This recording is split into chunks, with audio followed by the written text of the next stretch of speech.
Howdy folks, it is Diecastbuffet here again, and what a classic of a Bristol night race. This whole event was absolutely spectacular. The battle of attrition, an upset winner. Chris Buescher just won the Bristol night race, his second career win. RFK's back in victory lane. Wow. The race win diecast, you're going to want to be able to get that, guys. Make sure to go pre-order over there at Circle B Diecast. You can use the promo code Diecastbuffet for any orders $30 or more. Don't be surprised if they make it 164, because, wow. If they make the dual wins, they got to be making this. Let me tell you, fellas, there is a lot to talk about here. Playoff drivers eliminated and playoff drivers moving on. And I'll just go ahead and say my drivers I had eliminated. I had Bowman, Dillon, Briscoe, and Austin Cindric eliminated the first round. Cindric survives. Alex Bowman was pretty much good entering the race. Briscoe survives. Dillon, unfortunately, didn't. He was close, too. Say what you want to say about Austin Dillon, but he had a pretty good chance at advancing this race, realistically. The battle of attrition was insane. I picked Christopher Bell before the playoffs even started. He had the best Toyota Camry all night. Wow. If he doesn't have that tire go down at the end, he's probably in victory lane. I mean, he was so freaking good. Brad Keselowski was leading the race. He had a tire go down. The Fords were notorious for right fronts going down. Something to do with the suspension or setups. So many issues with the cars and the tires, and people are going to complain about it, but to me, I love it. This is the type of racing you get. You get parity, you get cautions, you get strategy, you get restarts. This is old school Winston Cup style Bristol racing. I have not watched a Bristol night race and been this thoroughly and entertained the whole way through in many years. I mean, it was awesome. And you cap it off with Christopher Buescher, because as Dale Jr. likes to coin him, winning the race. It's just so cool. It is so freaking cool. Brad Keselowski almost won this race, guys. Like, realistically, he was the fastest Ford in the entire show, pretty much. It was insane. But there's also, I don't know if you would call it controversy, but there's some gamesmanship been played tonight, it looks like to me. And it reminds me a lot of the Richmond 2013 incident. I just find it really interesting that Kyle Busch is one of the premier drivers in the sport, arguably Toyota's best driver ever statistically, falls out of the race 2 out of 3 races, I might add, with an engine failure. I don't know where you go with that. It reminds me of 2007 when Dale Jr. was leaving DEI and he had some magical engine failures. That's all I'm going to say with that. Not to stir the pot. But then he's in the garage. It's a DNF. I will give him credit. Kyle handled it amazingly. He didn't say something. He didn't park the car in the middle of pit road or nothing. Or I don't know if it still ran. But my point is that he held his head very high in a lot of disappointment. And then they have the 2311 cars that are having what appears to be power steering issues. The Toyotas had that. Truex had that problem. And then I think Ty Gibbs had some sort of an engine issue. But they were in the garage, and Kyle Busch was in the garage, and then they're like rushing to get him out there. Usually when they have a driver, a manufacturer has a Chevrolet or a Ford or a Toyota in the playoffs, they're going to do everything they can to make sure they advance to the next round. Remember when, like, what was it? Chris Buescher went into the playoffs with a 34 car many years ago. Ford gave Front Row Motorsports a lot of help to keep them going into playoffs because it's good for business. It's good for them to have more manufacturer support for, Ford. Ford wants more Ford in the, the playoffs, Chevrolet, etc. So I find it really interesting that Toyota did not say, hey, just keep them in the garage. They can't win the race. They're like 30 laps down. They give them out there. I think Ty Gibbs fell short of passing Kyle Busch, but the 45 does. I don't know. I understand they have sponsors and stuff. I get that. But I just find it really interesting because it did come back to bite Kyle Busch at the end. He was out by, 2 or 3 points. And then there's the 2 car, which is, again, maybe this is just crazy coincidence, but I don't know. So the 2 car is 2 points behind. Here comes the 10 car out of nowhere coming down pit road multiple laps later. And then the magic, I was sitting there thinking, okay, he's 1 point behind. Someone's going to drop out. Maybe it's the 22 car. He's on pit road. They're jacking it up. They're looking at the right rear. And like 20 laps later, he's in the garage.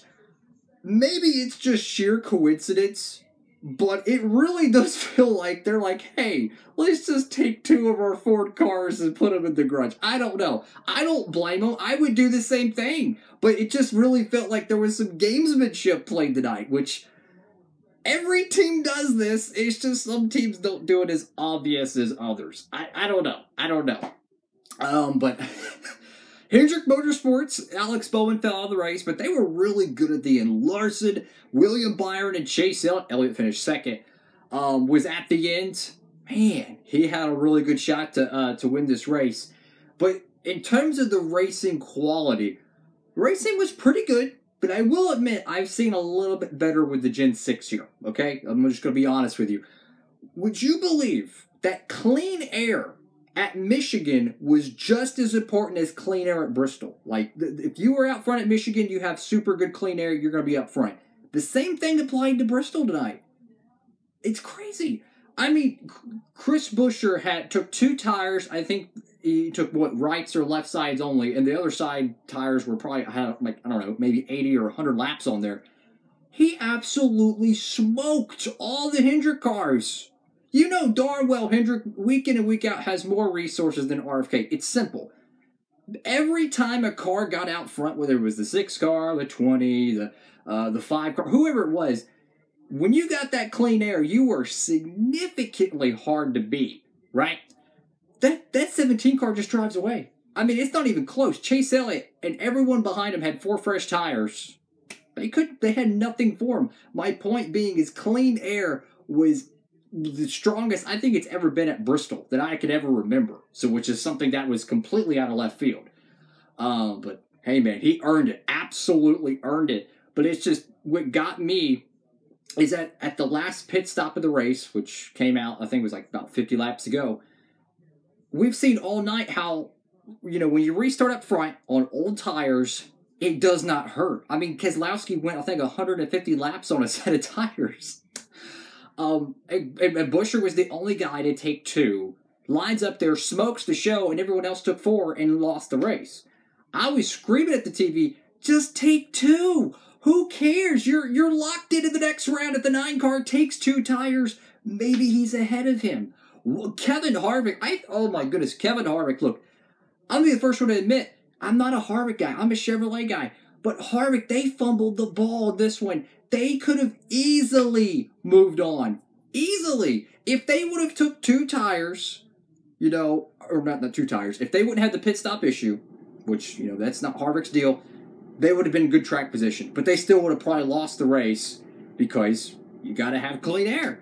But earlier in the race, they took to, they were leading in the stage. They were second place, and they decided to pit with like 10 laps to go on the stage. He came down pit road. I think they lined up about 15th. He finished 10th in that stage. So he could have had 9 stage points there. He only got 1. I think he missed the playoff cut line by 20 points, but that would have put him in only 10 points.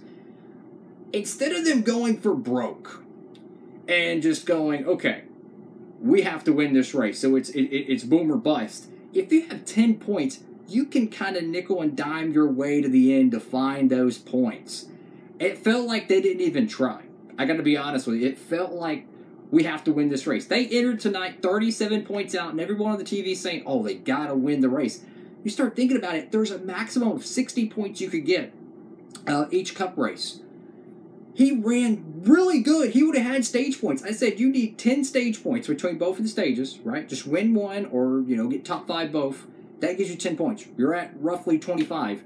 If you finish top 5 and have a lot of attrition, Kevin Harvick can realistically make 25 points. They had more attrition in this Bristol race than I can remember. I mean, it has been many years since I can remember this much problems for big-name drivers. And I just feel like they should have been more aggressive with the strategy with the 4-car. Stay out front, take advantage of the clean air, and they probably would have won this race or at least got themselves a better finish. So I feel like the 4-car, unfortunately, has no one to blame but themselves. I have them going into the Final 4, and they're already out. It is what it is. But I feel for the Ford fans. I really do. I feel for the Kevin Harvick fans because I feel like they just dropped the ball, dude. I mean, they had it. Like, it was paved for them to advance, and they didn't do it. Anyways, what do y'all think? I mean, it was a crazy Bristol race, guys. If you missed this race, you really missed a good one. This whole event just felt different. It felt different. The atmosphere, the crowd, the energy, the race cars. It felt like old Bristol. It really did. Next gen cars, man. First 3 races in the playoffs. I'm kind of hyped up right now. I'm on coffee, so it's all good. First 3 races in the round of 6 or round of 10 race playoff, round of 16, all won by guys outside of the playoffs. Put this in perspective. There's 16 cars that are in the playoffs, so that means statistically, perhaps, or based on the playoff format, the guys who won are not the 16 best cars right now in the sport. It's interesting. It's really interesting. We've never seen it before. It's the most parity-driven playoff we will ever probably see because of all the new stuff. But if they were to add a 3rd race at Bristol, 2 concrete, 1 dirt, I'm all for it because the racing was fantastic. Wow, man. I feel like the 4 car, they could have really played their strategy better. Obviously, you got to have a good pit stop at the end, that's for sure. But I don't know. I feel like they could have done things better there. But Chris Buescher freaking wins the Bristol night race, guys. What a fantastic race, man. It was so much fun. What do y'all think, guys? Make sure to comment down below. And if you're a Buescher fan, make sure to pre-order that race when diecast. And I'll end the video on this. I really miss night racing. I really do. Like, I looked at next year's schedule. It looks great and all. But, man, we need some more night races. Like, let's make one of the Atlanta races a night race. One of the Kansas races a night race. One of the Richmond ones. Let's get some night racing back on the schedule because it's just, I don't know, there's something about nighttime racing, especially these long, enduring events. It is fun. Thank you all again for watching. Have a absolutely great one out there. I'm pretty exhausted. Diecastbuffet. Signing off.